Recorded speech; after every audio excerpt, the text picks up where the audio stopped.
Good morning. Welcome to the 13th Annual Florida Youth Summit presented by the Florida Youth Council and the Family Cafe. We are excited to welcome you and all youth and emerging leaders to this special day two of this special virtual event. My name is Derek Caraway, our lead FYC alumni member, and with me is our lead member, Alex Gonzalez. We invite you to check out our report card link that will be in the comments section below. We love your feedback on how we're doing, and be sure to leave your comments in there too, questions for our speaker, and we'll get to them at the end of the session. Thank you, Derek, and welcome back everybody to day two of our Youth Summit. Today we have a special guest. So today we are having Craig Langton. He will be presenting Youth with Disabilities and Bullying and Empower Our Youth to Persevere. And before we start our session, for those of you who don't know about the Florida Youth Council, we are a group of young Floridians encouraging their peers to succeed in life. At the annual Youth Summit, which is usually we do it face-to-face, but now for the first time we are doing virtually.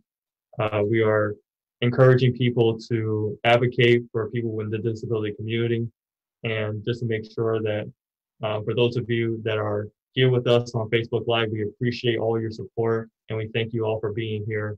So without further ado, we want to introduce Craig Langton and the Youth with Disabilities and Bullying, Empowering Our Youth to Persevere.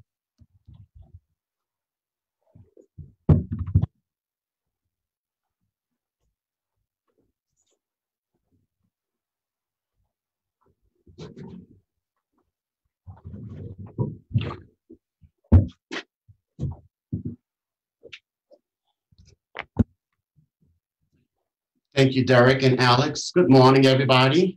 My name is Craig Langton, and I am the owner and marriage and family therapist for Rothschild Counseling and Consulting, LLC, here in Tallahassee, Florida. And it's my privilege to be here today to talk with all the young youth about bullying. So some of the things I wanted to talk about today, and I would like to get everyone's feedback on this. So please send in your questions as I'm talking about some of the things you might want to know or some of your experience that you have had that comes to bullying. So I think it's important for individuals to have a voice. Some individuals are not able to do so because they might have some kind of mental health issue.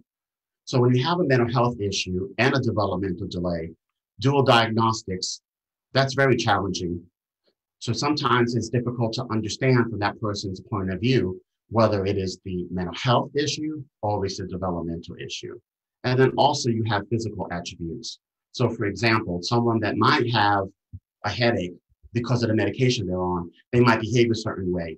And so when they behave a certain way, maybe their peers are looking at them, especially younger adolescents, like, what are you doing? You're weird. You don't fit in. And sometimes that could be very discriminatory and it could be very upsetting to some individuals. And bullying crosses a gamut of things. This day and age, especially with social media, it has gotten tremendously dramatic and really out of control for some people. So what I would like to do is talk a little bit about what bullying is, and then I would like to hear from you all what you think bullying is, and also some of the experiences you've had with bullying. So bullying can take on any kind of practice, anything at all. It could be someone you're walking down the hallway at school or you're at work and people are not talking to you. People don't have conversations with you and they talk about you and they might make some demeaning comment to you. For others, it might be physical. They might be pushing you around. They might be taking things that belong to you because they feel that you're vulnerable and you're not able to defend yourself. That's bullying. Calling someone a name, bullying. Social media, getting on social media and talking about someone in a negative way is bullying. Bullying has a huge impact on someone's well-being. It is very, very important to understand that. So if I'm someone that has an inability to effectively communicate with someone for whatever reason, for some developmental disability, I'm not able to relay information to someone about how I am being bullied. Or on the flip side, I might have a processing and integration issue where when you're telling me something and I'm just not understanding what you're talking about. A great example is individuals such as that might be on the autism spectrum. Autism has a huge spectrum to those that are high functioning on this end of the spectrum that can understand things and really take really well to cues in the environment, to the severe side of the spectrum where they are just not able to attune to things because of neurological issues, cognitive issues. It could also be diet. It could be all kinds of things. So all of these things play a role in how someone is bullied. So bullying plays a major role in how someone might feel about themselves. So maybe let's take some examples about school. I'm pretty sure some people have heard this or are familiar with this. If you're in school and you're trying to answer a question in class, you could be in high school, you could be in community college, you could even be at a university, and you're not able to answer that question. Someone can make fun of you for that and talk about you with other people. And this day and age, that can go on social media such as Instagram or Facebook. It can go on a lot of things. Also videos. People love to make videos these days of people, and then you see these videos and then your feelings are hurt about those videos. That's a form of bullying. It's not something that makes anyone feel good about themselves. It makes them feel ostracized. It makes them feel alienated. It makes them feel not part of a group. And as human beings, we have to be part of a group. We are just like any other animal on the planet. We like to be part of a group. And bullying separates us from the crowd or from the herd, so to speak. So it's like a mama bird. If one of the mama bird's babies are sick, what does the mama bird do? She pushes it out of the nest because she doesn't want that bird to make the other bird sick. So she ostracizes that. So human beings are the same way. We ostracize people that are not like us. And sometimes we do that because we don't understand. And it's very important to be able to understand what's going on with an individual that has a developmental issue, a developmental delay, and or a mental health issue. So though that's really, really important. Also, as I was noting before about physical attributes, a lot of people, individuals that have developmental delays are also on medications. So some of those medications have side effects. Some of those side effects could be constipation. All righty, I don't know about you, but if I'm constipated, I'm not going to be in a good mood. I'm not going to be in a good mood at all. And I'm going to be able to tell people that I'm not in a good mood because I'm not feeling well. Well, for some individuals that have a developmental disability might not be able to do that. And so then they act out. They might get upset. They might get frustrated. They might yell. They might scream. They might throw things. And this can happen anywhere, at home, workplace, community, anywhere that person is living. And from that, people are bullied because they're talked about, and it's not fair. So some of the things I think that are important for us to understand is that bullying is something that happens in everyday life, in the community, with everyone. And it's not fair, and it's something that can take a toll on anybody. So some of the things that I thought would be good to talk about might be strategies and interventions, maybe, to see how we can come up with some ideas about what we could do. I think one of the biggest things is having a good natural support. So these young adults and young adolescents need a good support system. They need those people to help them. Sometimes some other people might need to help them to learn how to have their own voice. So sometimes we have to work with individuals to talk with them about, this is not fair. I don't like it when you do this. And they would need to teach our adolescents and young adults how to do that. And it's not that easy to do at times. It could be very challenging because of the situation. Excuse me. So some of the things that we might be able to do is talk about what it would look like when a person feels as if they're being bullied. And then from there, coming up with some strategies and interventions. Because it's all about perception in the world. It's how we perceive things. And that has to do with the cognitive processing. So with an individual with a developmental disability, and there's a cognitive delay or a lag in processing, I might say something to someone with one facial expression, and someone else might say something to me with a totally different expression, and I'm going to use that as two different things. And I might not get upset with person A, but I might get upset with person B. So how do we deal with that? How do we learn to process through that? One thing is to ask questions. I think it's so important. So learning to work with individuals to ask questions about, well, you said to me today, good morning, and you're smiling. Are you smiling because you're happy about the day? Or are you smiling because you're laughing at me because I asked you how the day was? I mean, it could be as simple as that. So teaching individuals to ask questions about the information that they are receiving, that they're processing from that individual. I think that would be most important. Having that in face-to-face individual interaction, I think is very, very important. I think that's probably the key point to start with. Another one would be is maybe asking someone about, when this happens, what can I do? And when that happens, what can I do? You can get that from other friends that you're really close with. You can get that from family members. You can get that from people that you work with. All those types of supports that are natural supports are probably going to be your best supports, because they're the ones who know you better than anyone else. And so they would be able to help you process information, because that's empowering. It's empowering when someone can teach you something and then you can replicate it over and over and over again. Because with some individuals with developmental disabilities, that is what they are really good at. They are really good at looking at the social cues and signs that are happening in the world around them and mimic them.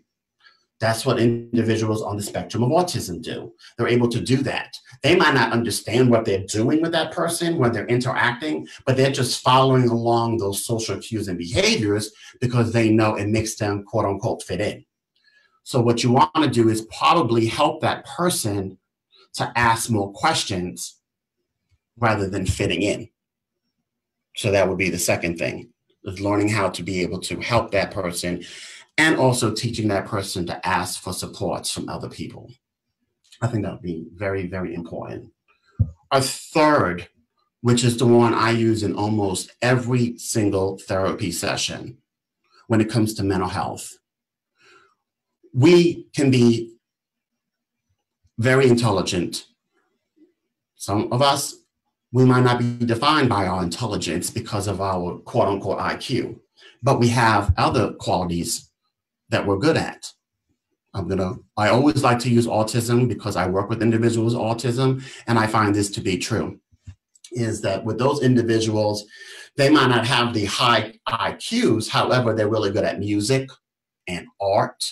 So they use that part of the brain maybe a lot more than your average Joe on the street does, or you and I, for any of the parents or adults that are watching this. So you want to be able to tap into that creativity of that individual, because when an individual with a developmental disability can tap into their creative side of the brain, the neurological side of that brain, they're able to start to link things around them in their environment. So for instance, I'm going to go back to the example that I gave. I say, hello, how are you? Good morning. And I smile. That individual might say, hey, good morning, but then laugh because they're just in a good mood. If I have a developmental disability, I might take offense to that. So then I want to be able to learn to say, stop, think, observe, and plan. Just like the word stop. S for stop, T for think, O observe, P for plan. And learning how to do that, to empower yourself to be able to stop and take a breath, because when we're able to do that, we can slow down the way we think about something. And sometimes that can help us. So sometimes even when people are bullied, and if we stop and think beforehand, we can put ourselves in a better situation. So then we're not either hurting ourselves or others or feeling bad about ourselves and trying to empower ourselves. So I think that's very, very important. 3 other coping skills that I always talk about with everybody that I do therapy with would be coping skills, problem-solving skills, and decision-making skills. Those are very, very important skills to have. And so for someone that has a developmental disability, they might not have some of the coping skills that you and I have. One, because they have not acquired the cognitive level to be able to think about those. So then we have to do what? Teach them. We have to do habilitative services with an individual with a developmental disability. And a habilitative service is something that you have to do with them over and over and over again.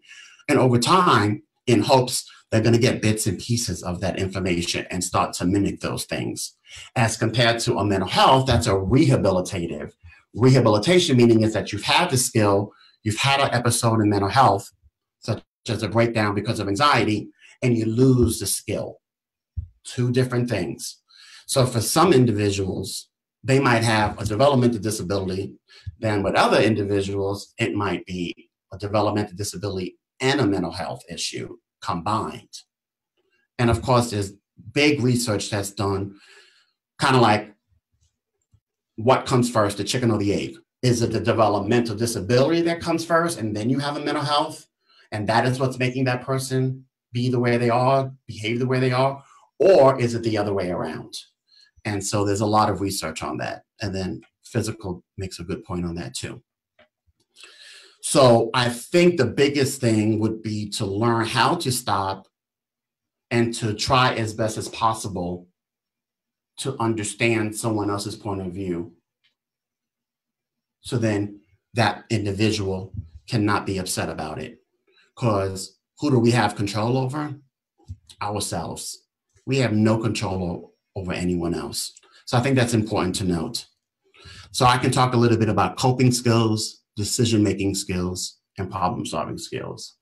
So what is a coping skill? Coping skill is something that we use when we're feeling stressed out maybe about a certain situation, and we do things to help us cope with that situation. So for instance, a coping strategy might be to go for a walk. Another coping strategy might be to breathe. There's a lot of research on meditation and yoga. Those things really help individuals. And when an individual with a developmental disability learns to use and increase their coping skills, what I find is that there's a decrease in their anxieties and they're able to understand people's perspectives better. So therefore, when they are bullied, guess what happens? They don't overreact. They don't like get all upset about it. And for many, many people, individuals, they don't become physically aggressive. And that's really important because bullying can take a toll on others. We haven't even gotten to suicide yet, so I'm going to touch on that as well, or attempting suicide, especially in a crisis. So those are some of the coping strategies that someone could use. Problem-solving skills. Some problem-solving skills could be drawing, using that great part of the brain because very creative, very smart, you know. You can draw, you can journal, you can sing. You might not be the best singer in the world, but hey, sing. Just sing, just sing. Because when you do singing, it helps process information in other parts of the brain that increase neurological activities that make us feel better about ourselves. So that could be some of those kind of strategies and interventions.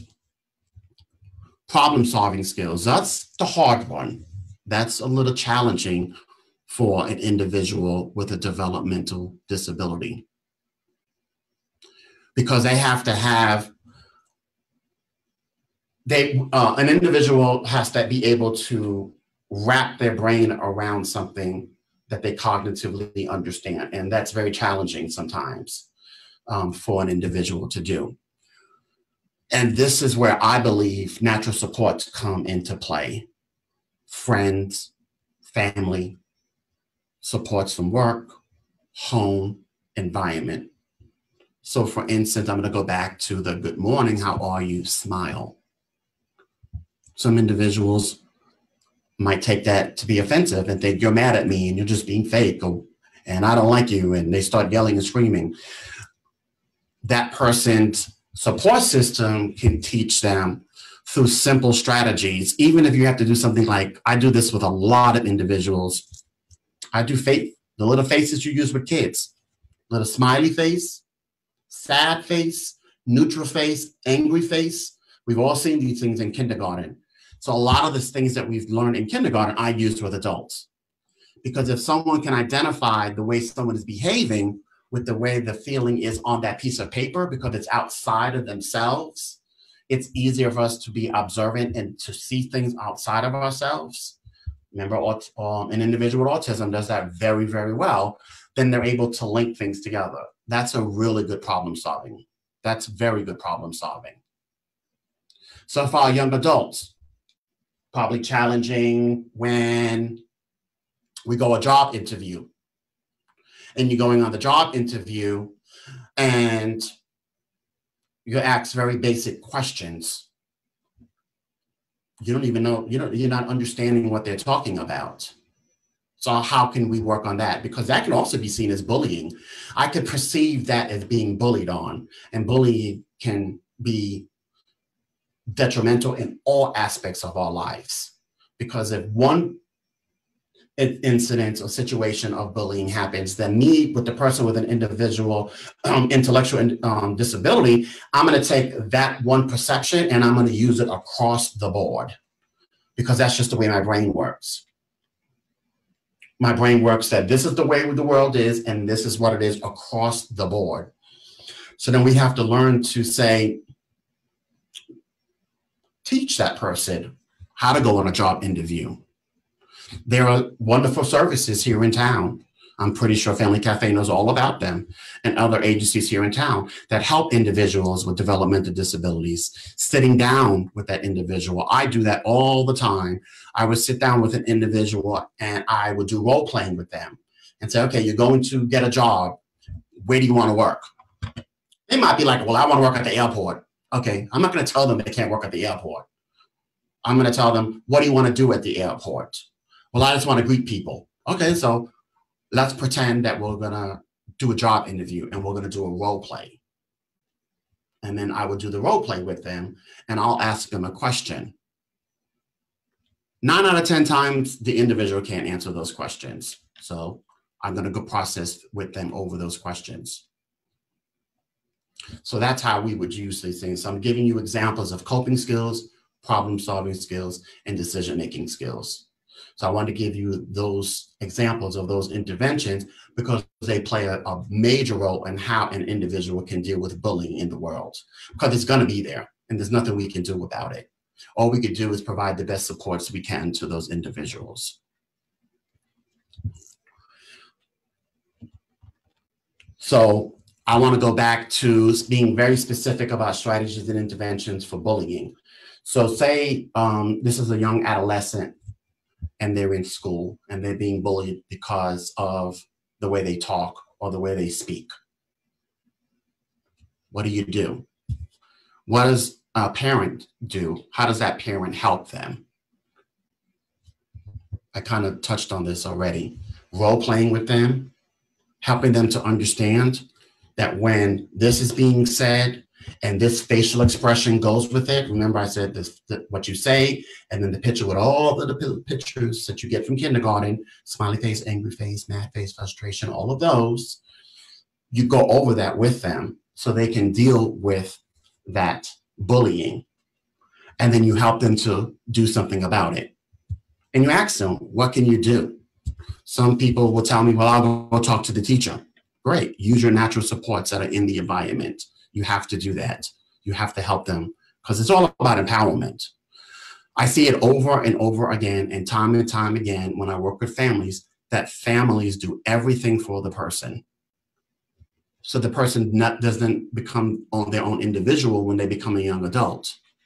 And of course, it's not the intention of the parent who loves their child to make that child dependent on them. It's to help them to do what? Because they love them and they want to protect them. But on the flip side, when you look at what's coming in the future, they don't know what to do. They wouldn't know what to do. And how I know this is accurate with some families is if I'm talking to an individual, I mean, and I have an individual now, he's like 50. And if his sister's in the room, if I'm talking to him like I'm talking right here, he turns his head and looks at his sister. That automatically lets me know that the relationship is that he has to get a prompt from his sister to answer a question, which I know he can answer because all I do is ask him what today's date is. And he knows that. So we want to be able to empower our kids and our young adults to be able to do things on their own, because that's going to diminish what will occur behaviorally, mentally, physiologically for that individual when they are bullied. Because remember, we can't control bullying. We just can't. But we can learn how to identify it and learn to do things to attend to it so we can stay safe, we can stay well, and have a good mind, body, and soul experience. I just love that. I use that when I talk with people, mind, body, and soul. We all deserve to have a balance with our mind, body, and soul. So, and for individuals such as adolescents and young adults that have developmental disabilities, you have to do that with them. What kind of service again? Habilitative. You got to do it over and over and over and over again, and it will become habitual. And so sometimes that individual might do it. They might not understand why they're doing it, but guess what? When they do it, they have a decrease in anxiety and then they don't act out, because that's the desired outcome, is not acting out. When you're in class, not throwing the book across the room, not cursing at the teacher, not storming off campus. That's the desired outcome, is to get the young adult to sit in their seat and deal with all the information that's coming to them. That's their desired outcome. It doesn't matter how they get there. My job is to help them get there. Just like the song, I don't care how you get there, just get there if you can, and they can. And it's the same thing with young adults that are in the workforce. I don't know, I live here in Tallahassee. I go into some of these restaurants, and it's great to see some individuals that are in there working that might have a developmental disability. They're cleaning tables, they're wiping down tables, they're bringing out drinks, they're bringing out water, because they can do that. They're human beings. They deserve to work just like anyone else in the world. And that's awesome to see that in the community. Because the more you see things in the community, it becomes a norm.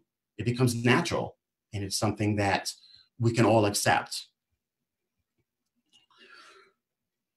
The last thing to talk about, which I think is most important, is when it comes to crisis, when safety is at risk because of bullying. If I'm a 16-year-old and I see that my peers are on social media being mean to me and being bullying to me, I don't know what to do. And what individuals with a developmental disability, or just adolescents in general, one of the things they go to release anxiety is they go to self-harm. You see it all the time in the movies. They cut themselves.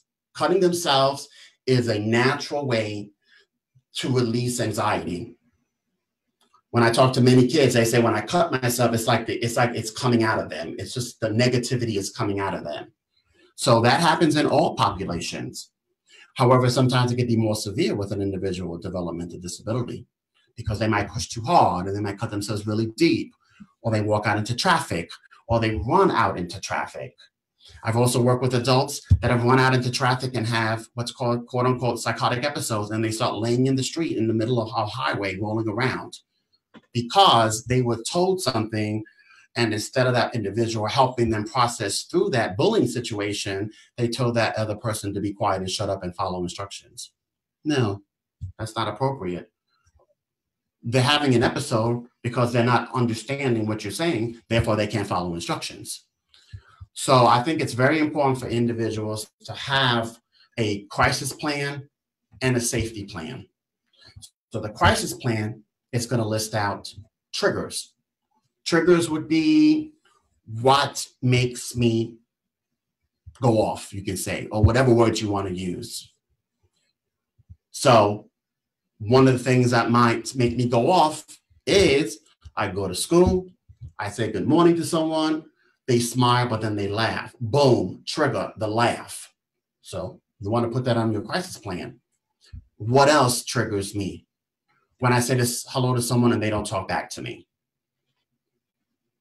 When I go to play with someone, they don't want to play with me. When I'm at work and I talk to a colleague and they tell me to go ask someone else. These are all triggers. And unfortunately, it happens in families as well. I work with many families that just tell the adolescent or the young adult, just go to your room. Just go to your room. They go to their room. They haven't gotten their question answered. So they sit there pondering over, what did I do? And they personalize it. Meanwhile, they haven't done anything. All they do is ask a question. And a lot of family members say, well, I do that because I'm stressed and I don't know what to do. I don't know how to answer the question. So that's another trigger.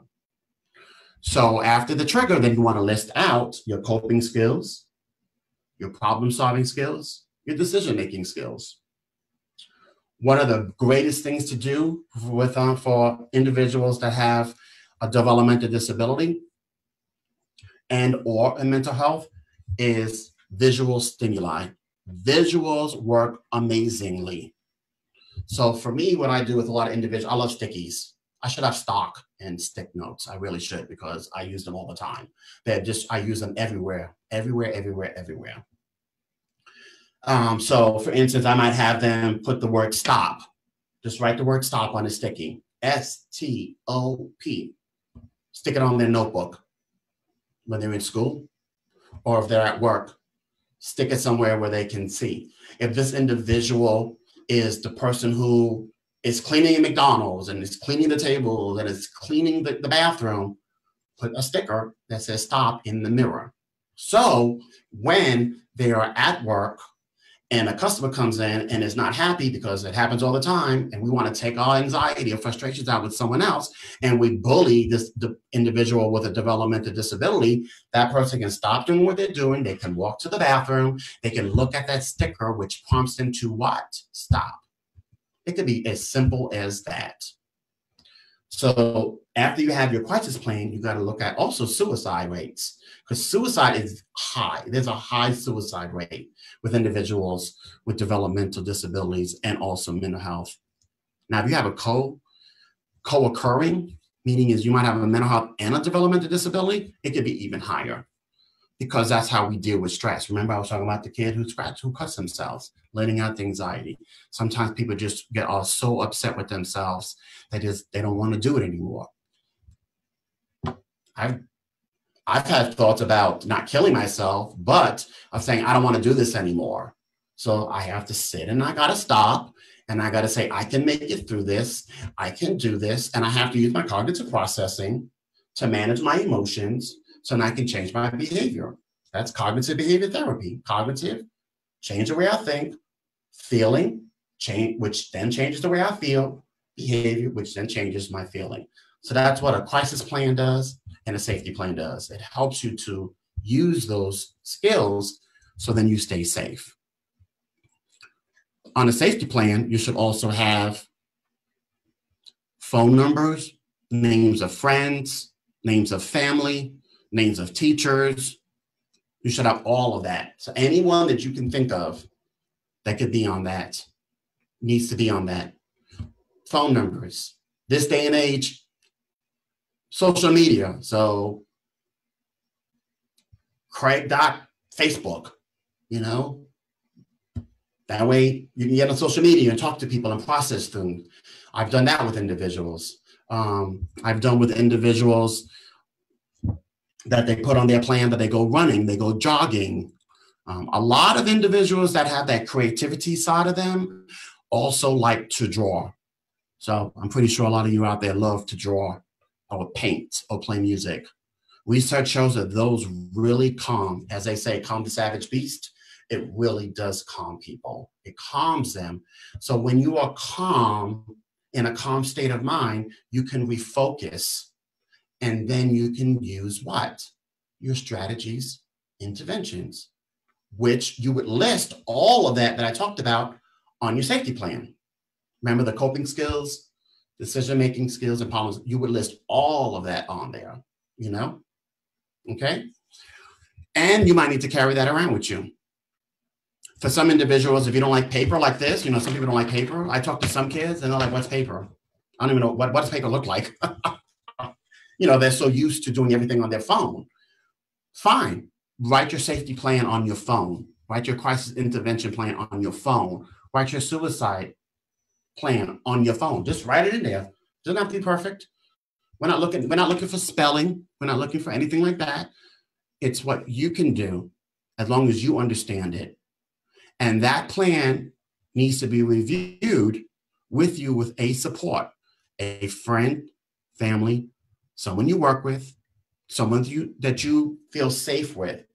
Because what kind of service do you have to have, or what kind of technique? Habilitative. It has to be done over and over and over again. So at the very beginning, you might need to be looking at your safety plan, your crisis plan. You might need to be looking at that almost every other day. It won't take but a minute. You have a friend of yours do it with you. You have your parent do it with you. You have your school teacher do it with you. You have someone at work do it with you. It's just to do that. Because what happens over time is you only have to look at it once a month. So to get started, you might want to look at it every other day, because then you're going to start to memorize it. And then you don't need it anymore. And then it starts to become second nature, because that's what individuals are. What are we again? We're animals. After we learn to do something, we can repeat it over and over and over again, because it's the desired outcome that we're looking for, which is safety. Not asking the person, why did you do that? Because an individual with a developmental disability might not be able to answer the question why. Like in therapy, I never ask anyone why. That's a high cognitive construct. You say, how did you do it? Is what you ask. Now that person can tell you how they did it, because they're going to look at their crisis plan and say, this is what I did. I did 1, 2, 3, 4, 5. And this made me feel better. And so therefore I didn't cut myself. Or therefore, you know what? Susie, who's at school, who's always calling me stupid, she doesn't even bother me anymore, because I learned to just ignore her and say to myself, I know it's not me, it's her. Doesn't matter how you get there. Remember, I don't care how you get there, just get there.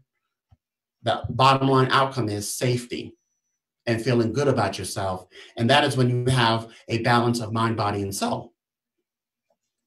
So, and then closing remarks, I think I'm going to wait because I want to see if there have been any questions that I can review. Thanks.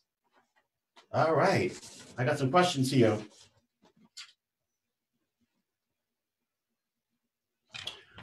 All right. So I'm going to go over some questions, some really good questions that came in. What should I do if someone feeling is in quotations, bullied, but it's not really clear if they are? Okay. You got to go with what they say, because you're not them. So remember, it's the perception of the person. So if I come to you and I say, hey, I'm being bullied at school, then you need to go with them. You need to follow them through that, because it could be what's called a cognitive distortion, but you don't know that until you ask certain questions. A cognitive distortion is understanding and thinking that something is correct when it actually is not. But when you have a developmental disability, you're going to have cognitive distortions, because sometimes cognitively you can't wrap your head around things. So for instance, if I'm working with a little kid in kindergarten and he's supposed to be learning 1 + 1 is 2, if he doesn't even understand what the concept of a 1 is, that this is a 1, this is 1 pencil, and this is another pencil, and when I put them together, I get 2. Well, a child that has an intellectual disability might not understand what the concept of 1 is. So for this person who feels they're being bullied, you got to go with what they're telling you and just ask them, what are they doing to you? Because they can tell you what is being done to them because they can see it. Remember, they're very good at being visual. Remember, the individual with autism lives their life, navigates through their environment by mimicking what they see in their community. That is how they integrate themselves into their community. That doesn't mean they know what they're doing at times, but what happens is with certain supports, they can start to integrate themselves and understand what they're doing. But that's a good question. You should always go by whatever the person's saying because it's their perception of the situation. Okay? Another one, isn't it true that most bullies were themselves bullied? I'm not sure if they've been bullied or not, but I can say that sometimes people bully because it's socially acceptable. This is what adolescents do. We see it all the time in movies. I'm 51, so I don't know if anyone's seen the movie Mean Girls. I mean, they're all just mean. But then if you watch the movie Heathers, they're also mean, but they have two different types of approaches of being mean. So sometimes individuals are not mean, are not a bully because they've been bullied. It's because they just want to be socially accepted by their peer supports. And then it might be possible that if you bully me, one of my strategies and interventions to get rid of my upsetness, my frustration, anxiety, is I'm going to bully someone weaker than me, someone who has a lesser cognitive ability. So it could be, but most of the time I see that it is when it comes to young adults, because young adults are learning how to fit in. They're becoming what's called industrial. We learn to become industrial, fitting in, learning how to be productive in the world. So if all of my friends are doing this, even though I know it's not socially acceptable, doing drugs and alcohol and bullying people, if I want to fit in with this group, I'm going to do those things as well. But that's a good question. Should I always step if I see someone being bullied? Should I always step in if I see someone being bullied? I would say that if you're going to be stepping in to kind of help that person process through that and help them to learn to defend themselves, I think that's a good idea, because then what you're doing is you're role modeling. You're going to role model for that individual. Hey, I'm going to step in and I'm going to show you by talking to that person about how your behavior is making me feel, so then that person feels empowered. So it's important to make sure that when you are stepping in, that you're doing it in a mindful way, where you're not getting into an argument with that person, or you're not going to start making that person feel small about themselves, because that's what young adults do. You know, I might want to defend Johnny, but I'm going to go in there and now I'm going to call you stupid. Oh, you stupid. You shouldn't be bothering that. So you're not role playing what Johnny needs to learn what to do. So that's what would be important to do. What if someone is bullied by a member of their family? Do you handle that differently? No, I don't. If they're being bullied by their family, I think it should be dealt with the same way. So if you are the friend of this individual and you're a young adult or an adolescent, you know, it's kind of hard for you to go into someone else's house and say, hey, you're bullying and you shouldn't be doing that to Johnny. What you could do as their friend is, hey, listen to what they're saying, what Johnny is saying about being bullied, and help Johnny with the stuff that we just talked about. Because adolescents and young adults listen to their peers more so than their families sometimes, because that is that part of the age when they're becoming industrious and individualistic. So that's why we have these peer supports. I'm going to hang out with we say the jocks. Okay, I hang out with the jocks because I like to play sports. So that's my group, like birds. I hang out here, or I hang out over here. So you can be very powerful to this person. So if this person who's asking the question, what if someone is bullied by a member of their family? Do you handle that differently? If you're in the family, you would handle it one way. But if you're a friend of this person, you can handle it a little differently, because if you're a friend at that young adulthood age, they're going to probably listen to you more so. Can you talk about workplace bullying? That's a good one. That's hard. I kind of talked about that a little bit through this conversation. Workplace bullying, I think the easiest thing to say is to follow whatever your HR protocol is for that. There are criteria for that, and there are laws that need to be dealt with.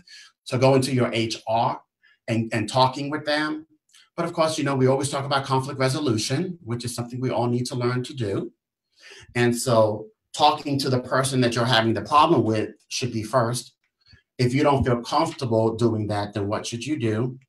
Work with your HR department or the person that you work with, your supervisor, so they can help you learn to write down things, and that person can mediate for you. And then you just write everything down as best you can and document everything from your perspective. I think that would be the best thing to do for that, because that's difficult. That's a hard one. Can you explain a situation when it's hard to identify if someone is being bullied? Oh, that's hard. That is a good question. Can you explain a situation when it's hard to identify if someone is being bullied? That's a good one. This is what I use in therapy. I don't have a crystal ball, so I cannot perceive things if I don't see it. So really, if I don't see it, or if they can't see it, or they can't identify it, then it's going to be hard for you to help them to process through it so they can empower themselves. That's pretty much the answer to that question, because a lot of the times we don't know what is being done. And sometimes when we talk to that individual, remember they have a developmental disability, their perception of what is being done is different. So you've got to collect information from all parties. But remember, you don't have a crystal ball. What are some of the coping mechanisms that you do to get over being bullied in middle school? Oh, that's a good one for y'all middle schoolers. A lot of the stuff I talked about. So when I work with middle schoolers, they, video games are huge. Video games, everyone loves to play on video games. So getting on a video game and working on a video game is really important. Now, for you parents out there, when you're working with middle schoolers, you know how these video games have these little messages on them? The T, the E, the M, those are there for a reason, okay? And research shows that it goes from E to T to M, right? Your middle schoolers should not be playing T games or M games. Sorry, middle schoolers, should be doing that, because all of that flashing of lights and all of that that's going on is activating parts of the brain in the child's brain that should not even be activated yet. So that is why it's called an M game or a T game, because at that level of age, they're able to process that.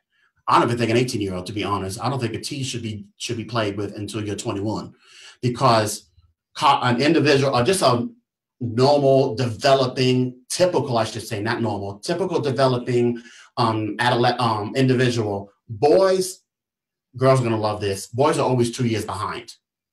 So girls cognitive develop 2 years earlier, around 2021. Boys, 22, 23. So when it comes to the coping strategies, you got to do them, one for video games, which is fine, but they have to be e-games. That's my recommendation for you parents out there, and whatever else that person likes to do. Research shows the more pro-social activities that a middle schooler is into, the better they are able to cope with the stresses of being in a peer group in middle school. So for instance, sports are huge. Drawing, playing an instrument, all of that. And all of the stuff that I talked about that should be in your safety plan, suicide plan, and all of that is what you would develop here for the coping mechanisms for a middle schooler. And with the middle schooler, you can even have them just draw pictures. It doesn't have to be written out. I love to draw. I can't draw worth nothing. I can do an awesome stick figure, but I do a lot of pictures with kids, because kids relate better to pictures because of the visualness and the coloring and all of that.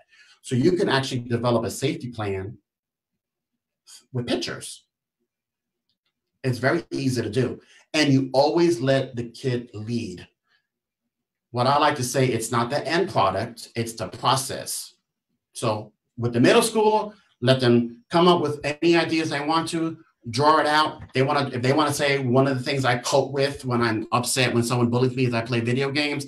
If they want to draw a picture of them in front of the TV playing a video game, boom. Remember, it's the process, not the product. And as long as they get from A to B, it doesn't matter how they get there sometimes, because some individuals cognitively cannot tell you why they did it, but they can tell you how they did it. So that's a good question. What do you do if part of the bullying is convincing you that you are the one doing the bullying? Ooh, that's a good one. You got to ask yourself, because you know yourself better than anyone else. So you have to ask yourself, am I really doing that? And if you are doing that, then you can go and talk to your support, your friends, your family, and work, because they're also looking at you. So for instance, we're going to go back to Johnny. We can say, hey, Johnny, I noticed that when I go and ask you to make 20 photocopies of something, that you grimace, or when you're walking away, you're talking to yourself. So then that's when I come back and I ask you something, and then you perceive that as being bullied. So you can help them do that. And the best way to do that is them looking at themselves in a mirror, or letting them videotape themselves. And that would help, because they have to see it. Remember, they have to see it. They cannot see it from within them. Us, ourselves, as a mental health therapist, we cannot see what we do. Everyone around us can see what we're doing. So sometimes we have very limited insight. An individual with a developmental disability has very limited insight into themselves. Very limited. So looking in themselves in the mirror or videotaping themselves would really work as well. So these were really good questions. Were there any other questions? Okay, cool. Okay. Well, in closing, hopefully these were good questions. I mean, I answered all of your questions. In closing, I think the most important thing is to be yourself. Look for other people to help you so you can understand what's going on around you, because that's hard. I have a difficult time doing that, and I think I'm pretty okay. But hey, that's just me. So it can be challenging. So always getting your friends, your family, school, and work supports to help you to understand and start to build and develop on that plan that I talked about is really going to be beneficial for you. And I think when you do that, that's going to be very helpful to you, because one thing is most important in the world as animals, because we are animals, that if someone does something to you and there is no reaction to it, what happens? They stop doing it. So you change what's called a positive feedback loop into a negative feedback loop. Negative feedback loop is that it's not bothering me anymore. So if I'm not getting from someone that I was expecting to get, I'm going to stop doing it to you, but I might just find someone else to do it to. So hopefully hopefully I answered all of your questions really well. Hopefully I gave you some good understanding of the understanding of bullying and some coping strategies, decision-making strategies, problem-solving strategies. Develop your safety plan, crisis plan, and review that as much as you can. And we'll see. And I think that will help you. So thank you so much for your time here. I really enjoyed being here today and sharing with you some information. And if there are any other questions, I think they have my information, right? They can email me. You can email me. You can call me. I can answer any questions that you might have.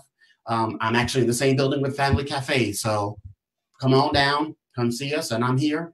Don't forget to wear your mask. I'm just not wearing a mask because I'm in front of the camera. All right. Thank you so much. And I'm going to give it back over to Derek and Alex.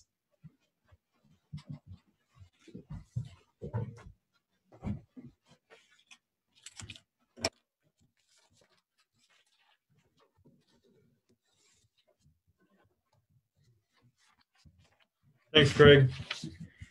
Well, we all appreciate you. Well, we all appreciate you joining us on Facebook Live for this session. We're off to go get some lunch, but hopefully you guys will join us back for our next session around 2 to 3 p.m. with Scott Seven and Elizabeth Grasnow from Serendipity about the COVID-19 pandemic and mental health, helping youth understand and cope. This is going to be around from 2 to 3 p.m. right here on the Family Cafe Facebook page. It's going to be shared on our Florida Youth Council Facebook page as well. So thank you guys. We'll see you all in the next session at 2 o'clock. Don't forget to file that report card too. See you too.